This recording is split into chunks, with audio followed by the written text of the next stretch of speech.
All right, so we are in Galatians chapter 6. And to get into chapter 6, we need to go back into the last couple of verses of chapter 5. So look at verses 25 and 26. He says, "Since we live by the Spirit, let us keep in step with the Spirit. Let us not become conceited, provoking, and envying each other." So Paul has just contrasted what submission to our selfish desires looks like. Remember the list? Sexual immorality, impurity, debauchery, idolatry, witchcraft, on and on and on and on, verses 19, 20, and 21. So he's contrasted what submission to our selfish desires looks like with submission to the Holy Spirit and what submission to the Holy Spirit looks like. Love, joy, peace, patience, kindness, goodness, faithfulness, gentleness, and self-control. And in chapter 5, verse 25, Paul says that since we are baptized believers and since we have the indwelling Holy Spirit, he says we need to keep in step with the Spirit. Paul clearly says here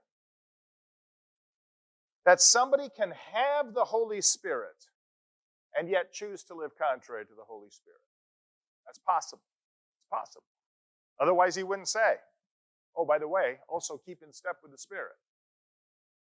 So a person can have the Holy Spirit and yet choose to live contrary to the Holy Spirit.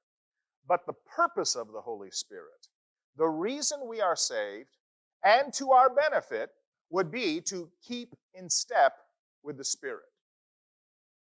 And part of living in accordance with the indwelling Holy Spirit is how we treat one another. So he says, we must not be conceited toward others, and we must not envy each other. And the word conceit there in verse 26 means empty of honor. And listen to this, because some of us struggle with this because of our histories. Conceit is a deep insecurity which leads us to feeling like we need to prove our worth to ourselves and to others. So when we compare ourselves to others, we think we are better, we get puffed up, and we feel great. But when we compare ourselves to others and we think that we might be inferior, we're devastated and we envy them. Meaning that we want something that belongs to someone else, or we want that person not to have that. And so the result is that we always see our relationships as a competition. Someone has to be the winner, and someone has to be the loser. Now, when they feel like they are the winner, they constantly compare themselves with others to make sure that they're still winning.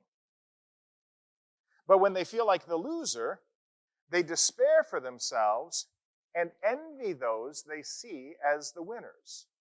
And maybe even they strike out at them in some way. And that's what leads us here into chapter 6.